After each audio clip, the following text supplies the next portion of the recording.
गुरुर्ब्रह्मा गुरुर्विष्णुः गुरुर्देवो महेश्वरः गुरुर्साक्षात् परब्रह्मः तस्मै श्री गुरवे नमः. స్టాంజా 4 లో 4th లైన్. ఇవాళ మనం ఏం చేద్దామంటే 4th, 5th, 6th కూడా దాటుదాం. సో దట్ రేపు 7th కంప్లీట్ చేస్తే దీని యొక్క ప్రాక్టికల్ అప్లికేషన్ మీరు మహాశివరాత్రి నాడు చేయగలుగుతారు. అద్భుతమైనటువంటి రోజు అది ఈ సాధనకి. అంతటా కొంచెం యాక్టివ్ గా అండ్ మోర్ అటెంటివ్ గా మనం ట్రై చేద్దాం అర్థం చేసుకోవడానికి. అసలు మొత్తం సీక్రెట్ డాక్టర్ లో ఇంతవరకు నేను చెప్తున్నంతా తప్పే. అసలు నా ప్రొఫెషన్ ఆ మాట అంత ధైర్యంగా చెప్పడానికి వీళ్ళు కలగజేస్తుందేమో. ఎందుకంటే యాజ్ ఎ సైన్స్ టీచర్ మేము ఎప్పుడు కూడా ఒక సైంటిస్ట్ చెప్పింది తప్పని చెప్పి ఇంకో సైంటిస్ట్ చెప్పింది కరెక్ట్ అంటాం. మళ్ళా ఇంకో రోజు ఏం చేస్తాం, ఇందాక చెప్పింది తప్పని చెప్పి మళ్ళా దాని తర్వాత అది రైట్ అంటూ ఉంటాం. చివరికి రైట్ ఏదో మాకు తెలియదు. It is in the process of evolution. అలాగే సీక్రెట్ డాక్టర్ స్టాంజాల గురించి ఇన్నాళ్ళ వరకు మీకు నేను చెప్పినంత తప్పే. తప్పు అనేది ఎందుకు చెప్తున్నాను అంటే ఏ యాంగిల్లో మీరు అర్థం చేసుకోవాలో ఇప్పుడు అర్థం చేసుకోండి. మీరు కరెక్ట్ గా అర్థం చేసుకోవాలంటే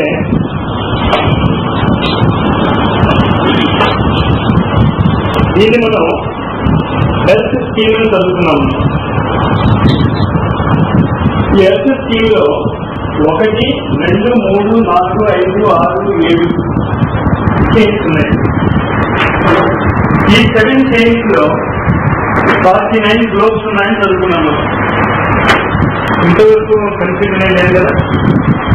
కానీ ఈ 49 గ్లోబ్స్ లో ఈ 5 మాత్రమే మనకి కంటికి కనిపిస్తూ ఉంటాయి. ప్రపంచము, ద యూనివర్స్, మనకు కనిపించేటటువంటి భౌతిక జగత్, moon, Mars, earth, Mercury, Jupiter. ఈ 5 గ్రహాలు మాత్రమే మన స్థూల కాన్సెప్ట్, ఫిజికల్ కాన్సెప్ట్ కి అర్థం ఉంటాయి. అంటే మిగతా 41 కూడా గ్రహాలలో మనకి తెలిసినట్టు చెప్పుకుంటున్నాము. 44. ఈ 44లో 44 కాబట్టి నిజంగా ఈ 44లో ఈ గ్రహాల గురించి మనం అంతా చెప్పుకుంటున్నాం. కానీ యాక్చువల్ గా ఆ గ్రహాల గురించి మనకేం తెలియదు. ఆ తెలియని దాన్ని ఎలా తెలుసుకోవాలి మనం అనేది ప్రతి అమావాస్య నాడు మనకి చెప్పబడుతోంది. ప్రకృతిలో చెప్పబడేటటువంటి ప్రతి అమావాస్యలో కూడా మాఘమాసంలో వచ్చేటటువంటి ఈ శివరాత్రి, మహాశివరాత్రి అని చెప్పుకుంటూ ఉంటాం. అది ఇంకా బాగా మనకి ఒక స్పష్టమైనటువంటి కాన్సెప్ట్ ఇస్తుంది కనుక దాని గురించి మనం అర్థం చేసుకుని ముందుకు వెళ్దాం. ఇక్కడ ఆత్మ, బుద్ధి, అరూప మనం దీన్ని సాధారణంగా ట్రయాంగిల్ గా చూపించదలుచుకుంటే ఇలా చూపిస్తాం మనం. ఈ చిన్న స్థూల, కామ, స్వరూప. ఆత్మకి ఎదుర్కొండా చిన్నన దిగేది స్థూల, బుద్ధికి ఎదుర్కొండా దిగేది కామ. దీన్నే అరవిందుల వారు ప్రాణికాల బయట మన సెన్సర్గా సొసైటీలో యాక్చువల్ అంటారు. ఇది ఫిజికల్ స్వరూప. ఇదొక ట్రయాంగిల్. ఈ పైన ఉన్నటువంటి ట్రయాంగిల్ కింద దిగడానికి ప్రయత్నిస్తూ ఉంటుంది. కింద ఉన్నటువంటి ట్రయాంగిల్ పైకి ఎక్కడానికి ప్రయత్నిస్తూ ఉంటుంది. అంటే ఎగ్జాంపుల్ ఇప్పుడు ఇది ఉందనుకోండి. ఇదైతే ఈ పుస్తకం, ఈ ప్యాంప్లెట్ రాసిన వాడి యొక్క ఆత్మ అంటే సంకల్పం. కొన్ని అక్షరాలు పొందుపరిచింది ముందు మనసులో, వాడి మనసులో పొందుపరుస్తుంది. మనసులో పొందుపరుస్తుంది వాడి బుద్ధిలో. ఏంటంటే శ్రీకృష్ణ దివ్య సమాజంలో బుద్ధుల గురించి ఎందుకు ఈ దివ్య జనము అనేటటువంటి ఒక బుద్ధి అందరికీ తెలియజెప్పడానికి ఇంకా వాడి మనసు కూడా బుద్ధిలోనే తయారైంది. అక్కడి నుంచి ఏమైంది, అరూప మైండ్ లో వచ్చింది. అరూప మైండ్ లో వచ్చిన తర్వాత ముందుగా స్థూలదేవతలోకి దింపాడు. దింపిన తర్వాత మీరేం చేస్తున్నారు, మీ చేతిలోకి వచ్చింది. ఇందులో ఏం రాసిందో మీకు తెలియదు. కాగితం వచ్చింది స్థూలంగా, కాగితం తీసుకున్నారు, తీసాక పక్కన పడేయచ్చు. లేకపోతే చాలా మంది ప్రసాదాలు కట్టుకోవడానికి దానికి ఉపయోగిస్తుంటారు. వాళ్ళ ప్రాణిక ఎఫెక్ట్ ఎలా ఉంటుందో, వాళ్ళ వైటాలిటీ, వాళ్ళ డిజైన్స్ దాన్ని బట్టి ఉపయోగించుకుంటూ ఉంటారు. ఇది కాకుండా అసలు ఇందులో ఏముందో చూద్దాం అని తీసి చదివారనుకోండి, స్వరూపానికి వెళ్ళేది. అంటే రైటర్ యొక్క అరూపాస్థితిలోకి ఏదైతే స్వరూపాస్థితిలో ఉంటుందో మీరు కూడా స్వరూపాస్థితిలో వెళ్ళారు. చదువుతారు, ఒకసారి చదువుతారు, మూడు పడలేదు, రెండోసారి చదువుతారు, అర్థం కాలేదు. మెల్లిమెల్లిగా ఏమవుతుంది, ఇక్కడ ఏదైతే క్రిస్టలైజ్ అయిపోయి ఒక అక్షర సమూహంగా కనిపిస్తుందో ఈ అక్షర సమూహం నుంచి ఇక్కడ ఉదాహరణకి నిర్మాణము అని ఒక పదం చదివాం మనం.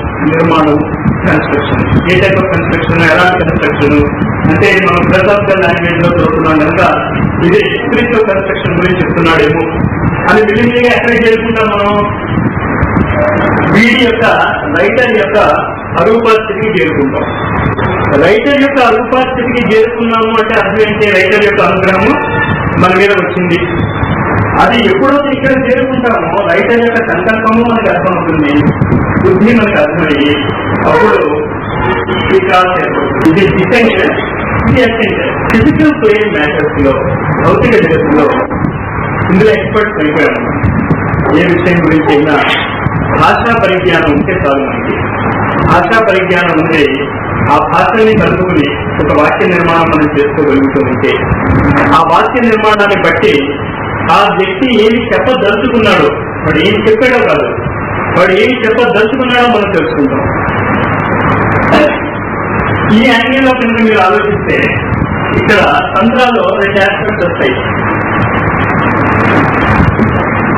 Designing triangle, seconding triangle. దీన్ని చూస్తే ఇది 2 చెబితే ఈ 3 తయారవుతాయి. మ్యాథమెటిక్స్ లో ఉన్నటువంటి 3 సంకేతాలు అందులోకి తయారవుతాయి.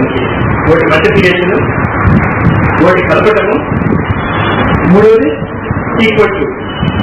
ఎలా తయారవుతున్నాయి? ఇవి కనుక తీసేసాం అనుకోండి, ఇంటూ అంటే ఏం తీసేసాం మనం? మీరు ఆ ప్రోసెస్ అర్థం చేసుకోండి. తంత్ర చాలా మంది చాలా కష్టం అనుకుంటారు, కానీ 1886 నుంచి తంత్ర బ్రాహ్మీ శక్తిగా పనిచేస్తుంది. బ్రహ్మ కంటే బ్రాహ్మీ శక్తి, తాంత్రిక పవర్, మదర్ పవర్ ఎక్కువ పనిచేస్తుంది అని. అది ఇక్కడ చూడండి, ఈ 2 ట్రయాంగిల్స్ మీకు తెలుసు కదా. ఈ 2 ట్రయాంగిల్స్ లో 2 గీతలు చేపిస్తాను. ఏం చేసినట్టు మనం ఏమి తీసేసాం మనం? ఈక్వాలిటీ. ఆత్మ బుద్ధికి మధ్య ఉన్నది తీసేసాం మనం. తర్వాత ఏం మీటింగ్ అక్కడ? అరూప మీటింగ్ రూప. అది మల్టిప్లికేషన్. అంటే multiplication in Tantra means unmanifested becoming manifest. జాగ్రత్తగా అర్థం చేసుకోండి. దాని తర్వాత కొన్ని ప్రాక్టికల్ ఎగ్జాంపుల్స్ 7th స్టాండర్డ్ ఇస్తుంది, చూద్దాం ఎలా అవుతుంది. ఈ symbol the upper part is descent, అవతరణ, అనుగ్రహం. కిందది సెకండ్, దాదాపు గ్రహణం చేయడం. ఎప్పుడు జరుగుతుంది? ఇక్కడ ఉన్నటువంటి అరూపాస్థితి ఇక్కడ ఉన్నటువంటి స్వరూపాస్థితిలో చేరుకోవడం, మల్టిప్లై అవుతుంది. ఇది చూడండి, ప్లస్ ఏం చేసాం మనం? కొన్ని కోణాలు మారింది, దృష్టికోణాలు మారింది. ఏ విధమైనటువంటి దృష్టికోణాలు మారాయి? ఎలా దృష్టికోణాలు మారాయి అంటే ఇక్కడ చూడండి, ఇది ఇది ఇది మీకు ఊహించారా? మ్యాటర్ ఎలా అయింది? మ్యాటర్ పదార్థం ఎలా అయింది? దీన్ని బట్టి చెప్పాలి మీరు. ఇది కదా మనం 2 ట్రయాంగిల్స్ తీసుకున్నాం. ఈ 2 ట్రయాంగిల్స్ లో ఈ ట్రయాంగిల్ ని ఇలా తిప్పాను. అంటే దేని లింక్ బ్రేక్ చేస్తున్నాం మనం? దీన్ని లింక్ బ్రేక్ చేసి ఈ బ్రేక్ ఉంది చూసారైతే ఇది ఏ లింక్? ఇది బుద్ధికి స్థూలానికి ఉన్న లింక్ బ్రేక్ చేస్తున్నాం మనం. తర్వాత దేని లింక్ బ్రేక్ చేసాం మనం? ఆత్మ కామ లింక్ బ్రేక్ చేసాం, ప్లస్ అయింది. ఈక్వల్ టు అంటే ఏం చేస్తున్నాం మనం? ఈ లింక్ బ్రేక్ చేసాం, మైండ్ తీసాం మనం. అంతేగా? అరూప మనస్సు, స్వరూప మనస్సు తీసాం. అప్పుడు ఏమైంది? అది అదే అయింది. అంటే ఈక్వల్ టు అనేటువంటి పదం మనం రాస్తే అర్థం ఏమవుతుంది? మనస్సు కనుక మీరు తీసివేయగలిగితే బై సమ్ మెథడ్ అదే ఇది అవుతుంది. ఈక్వల్ టు అంటే అర్థం అదే కదా. ఇప్పుడు మన మ్యాథమెటిక్స్ లో ఈ సంకేతం వేస్తే అర్థం ఏంటి మనకి? అది రెండు ఒకటి అని కదా. అంచేత బై సమ్ ప్రోసెస్ ఏదో విధానంలో కనుక మనస్సును మీరు తీసేయగలిగితే, ఎటువంటి మనస్సును తీసేయాలి? రెండు రకాల మనస్సును తీసేయాలి. ఒకటి స్వరూప, రెండోది అరూప. ప్రాబ్లం ఎప్పుడు వస్తుంది అంటే స్వరూప మనస్సును తీసివేయడం అంత పెద్ద కష్టం కాదు, ఈజీ కాదు. కానీ రిలేటివ్లీ అసలు దేన్ని తీసేయాలో తెలియకుండా తీసేయడం బదులు దేన్ని తీసేయాలో తెలిసి తీసేయడం ఈజీ కదా. రామకృష్ణ పరమహంస యొక్క జీవితంలో ఈ మూడు కాన్సెప్ట్స్ మూడు రకాలుగా చూపిస్తాడు. మొదట దీన్ని చూద్దా ఎలా తీసాడు ఆయన, సాధనలన్నీ ఆయన పూర్తి చేసుకున్నాడు. చివరికి సమాధి స్థితి, అద్వైత స్థితి అంటే ఏంటో ఆయనకి అర్థం కాలేదు. మహాత్ముడు వస్తాడు, నాకు దిగంబర సాధు వచ్చి నువ్వు అంతా నేర్చుకున్నావు, కానీ నీకు ఇంకా ఈ సమాధి స్థితి అంటే ఏంటో అర్థం కాలేదు. ఈ సమాధి స్థితి అంటే ఏంటో అర్థం అవ్వాలి అంటే నేను నీకు చెప్తాను ఏం చేయాలని చెప్పి ఆధ్యాత్మిక దగ్గర ఒకసారి ఇక్కడ పెట్టుకుని నువ్వు ఊహించుకో, నేనే ఆత్మని అహం బ్రహ్మాస్మి అనుకో అంటాడు. ఇక్కడికి కొన్ని సంవత్సరాల తరబడి కాంక్రీట్ మైండ్, స్వరూప మనస్సు మీద అద్భుతమైనటువంటి కంట్రోల్. ఎప్పుడు కాళికాదేవిని తలుచుకుంటే అప్పుడు కాళికాదేవి వస్తుంది. ఒకవేళ ఏమీ తలుచుకోలేకపోతే ఆవిడే ఉంటుంది. It is not thinking anything. Ramakrishna Paramahansa కనుక దేని గురించి ఆలోచించకపోతే ఆయనతో ఉండేది ఏంటి అంటే మహాకాళిగా ఉంటుంది. అంటే దాన్ని కళ్ళు మూసుకున్నాడు, నువ్వు చూసుకో ఏముంది, నువ్వే అహం బ్రహ్మాస్మి అనుకో అన్నాడు. ఏంటి లేదా అమ్మొస్తుంది అక్కడ, అంతకంటే ఇంకేం అవసరం లేదన్నాడు. కాన్ఫ్లిక్ట్ మైండ్, స్వరూప డౌన్వర్డ్ పాయింట్ ఈ స్థితిలో ఉన్నాడు. దానికి ఉంది అది నీ మనస్సు యొక్క ఊహే కదా. ఒక కత్తి ఊహించుకుని నీ చేతిలో ఒకటే అంటే అంతేనా అన్నాడు. అవును అంతే అన్నాడు. రామకృష్ణ పరమహంస గారు అంతే అన్నాడు. 40-50 సంవత్సరాలు ఏ తల్లి నోటి అంత ప్రేమగా అంత ఆశతో తెలుసుకున్నాడు. గురువు చెప్పాడు ఒక మాట, ఒకటే అన్నాడు. కొట్టిస్తే వెళ్ళిపోయాడు కదా. వెళ్ళిపోతే గురువుకి అనుమానం వచ్చింది. సాధారణంగా శిష్యుడు గురువు మీద అనుమానం పడుతూ ఉంటాడు. అసలు గురువుకి నిజంగా ఏమైనా ఉందా, నిజంగా ఏమైనా తెలుసా, లేకపోతే మనం కళ చెందుతున్నాను. కానీ ఇక్కడ గురువుకి చాలా అనుమానం వచ్చింది. అసలు నేను నిజంగా నిర్వికల్ప సమాధిలోకి వెళ్ళేదా అని 3 రోజులు టెస్ట్ చేశాక 3 రోజులు ఆయన నిర్వికల్ప సమాధిలోనే ఉన్నాడు. తర్వాత ఆయనతో ప్రపంచానికి చాలా అవసరం ఉందని చెప్పి దాన్ని చిన్న తీసుకున్నాడు. అంతేత నిర్వికల్ప సమాధిలోకి వెళ్ళడానికి మీరు చేయాల్సిన పని చాలా సింపుల్. అరూప స్వరూప మైండ్ ని తీసివేయండి అని. కానీ ఈ కాంక్రీట్ మైండ్ అయితే మీరు తీసేస్తారు, కానీ ఈ అరూప ఫార్మ్లెస్ మైండ్ మనం ఎలా తీయగలం? ఎవరు తీస్తారు?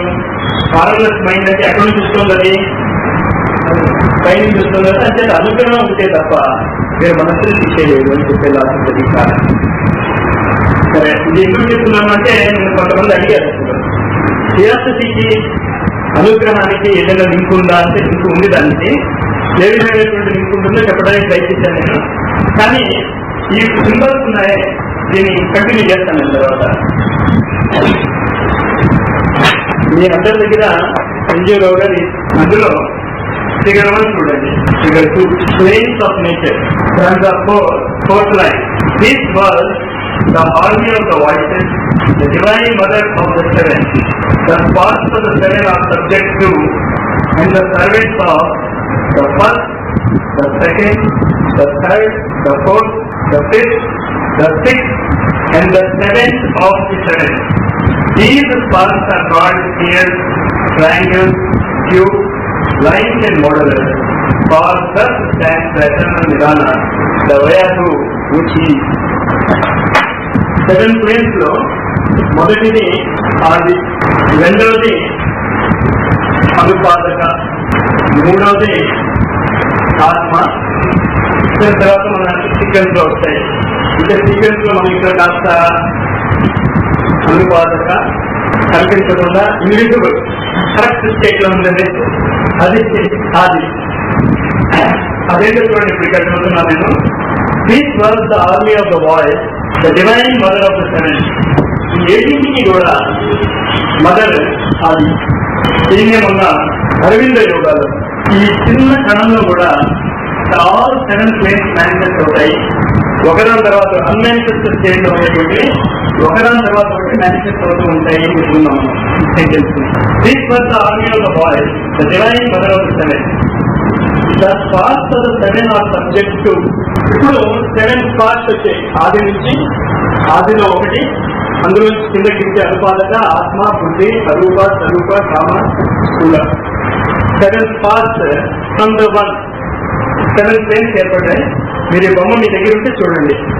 ఇక్కడ ఆది, అనుపాదక, ఆత్మకి పేర్లు మారాయి. నిర్వాణ అంటారు. ఇంకైతే మధ్యది బుద్ధిస్టిక్ బ్యాక్గ్రౌండ్ ఉంది. అంతేత మనం ఏదైతే హిందూ ఫిలాసఫీలో ఆత్మ అంటామో అక్కడ నిర్వాణ అంటాం మనం. అంతేత ఇక్కడ నిర్వాణ, పరానిర్వాణ, మహానిర్వాణ. ఇది 7 given order lecture numbers 1 to 7. The first of the 7 are subject to, and the servants of the first, the second, the third, the fourth, the fifth, the sixth, and the 7th of the 7. ఇప్పుడు ఇక్కడ ఇదంతా ఆది తర్వాత అనుపాదక, అనుపాదిక తర్వాత ఆత్మ, ఆత్మ తర్వాత బుద్ధి,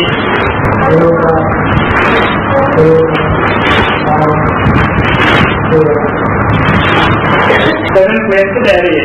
ఈ 7 ప్లేన్స్ తయారయ్యాక మీరు థర్డ్ ఫిగర్ రండి చేసుకోగలిగితే ఈ మొత్తము వీటి యొక్క యాపరేజ్ మూవ్మెంట్ కానీ వీటిని మనం ఎలా ఉపయోగించుకుంటామో కానీ తెలిసినట్టే ఈ 4వ స్టాండ్లో సీక్రెట్, ఈ సీక్రెట్ డాక్టర్ లో ఉన్నటువంటి ఆ 4 నియమాలు, 3 నియమాలు ఇందులో చెప్పబడిన స్టాండ్లా 4లో ఆ నియమాలు నోట్ చేసుకోండి. మొట్టమొదటి నియమం ఏంటి అంటే as above so below, అణోరణీయాన్ Mahato మహీయాన్. అంటే ఏంటి? బాహ్య జగత్తులో ఏమి కనిపిస్తుందో అంతర్జగత్తులో కూడా అదే ఉంటుంది. పరమాణువులో ఏముందో ఈ విస్తృతమైనటువంటి విశాల బ్రహ్మాండంలో, సోలార్ సిస్టమ్ లో కూడా అదే ఉన్నది. ఇది ఫస్ట్ లా. ఈ లా అసలు చెదరదు ఎక్కడ కూడా. మీరు ఎప్పుడు కావాల్సి వస్తే అప్పుడు దీన్ని టెస్ట్ చేసుకుంటూ ఉండొచ్చు. As above so below. Indirect గా యాజ్ బిలో సో అబౌవ్, రెండు కరెక్టే. రెండో నియమం ఏంటి అంటే ఎనర్జీ ఫాలోస్ థాట్. మన ఆలోచన ఏ దిశలో వెళ్తుందో మన శక్తి కూడా ఆ దిశలోనే ప్రయాణిస్తుంది. ఇది రెండో నియమం. మొదటి నియమము యాజ్ అబౌవ్ సో బిలో. రెండో నియమము మన ఆలోచన ఎటు వెళ్తుందో మన శక్తి అటే వెళ్తుంది. ధ్యానం చేయడానికి కూర్చున్నాం, ఆలోచనలు ఎటువో వెళ్తున్నాయి. భగవంతుడి మీద వెళ్లకుండా ఆలోచనలు ఎటువో వెళ్తూ ఉంటాయి. అదే విధంగా చాలా మంది ఇక్కడ పాయింట్ వచ్చిందిగానే చెప్తున్నాను, మెడిటేషన్ మొదలెట్టినప్పుడు అసలు నేను ఇంత ఘోరంగా ఆలోచించగలనా అనేటటువంటి అనుమానం వస్తుంది చాలా మందికి. చాలా కరెక్ట్ అది. రానివ్వండి ఆలోచనలు. అంతేత ఇంచేత సబ్ కాన్షియస్ లో ఎప్పుడో నిద్రపోయేటటువంటి ఆలోచనలన్నీ కూడా బయటకు వస్తాయి. రానివ్వండి, దానంటే అదిపోతుంది. అంచేత ఇది రెండో నియమము. శక్తి ఆలోచనలు ఎటువైపు ఉన్నాయో అటువైపు వెళ్తుంది. 4వ నియమం ఏంటి అంటే కర్మ సిద్ధాంతం. మూడోది as you so so shall you reap. మీరు ఏది నాటుతారో దాన్నే కోసుకుంటారు. దాన్ని కర్మ సిద్ధాంతం అని చెప్తాం. ఈ కర్మ సిద్ధాంతంలో ఒక కొరోలరీయే పునర్జన్మ. పూర్వజన్మ సుకృతాన్ని బట్టో దుష్కృతాన్ని బట్టో జన్మలు వస్తాయి కదా. అంచేత ఈ 3 నియమాలు చాలా జాగ్రత్తగా గుర్తుంచుకోండి. సీక్రెట్ డాక్టర్ ఎప్పుడు మనం కన్ఫ్యూజన్ లో పడేదునండి. ఒకటి as above so below, 2 energy follows thought, 3 as you so so shall you reap. అంటే అర్థం ఏంటి? బాహ్య జగత్తులో ఏమున్నదో అంతర్జగత్తులో అదే ఉన్నది. మన ఆలోచనలు ఎటువైపు వెళ్తున్నాయో మన శక్తి కూడా ఆ దిశలోనే వెళ్తూ ఉంటుంది. మూడోది మనం ఏది నాటుకుంటామో దాన్నే కోసుకుంటాము.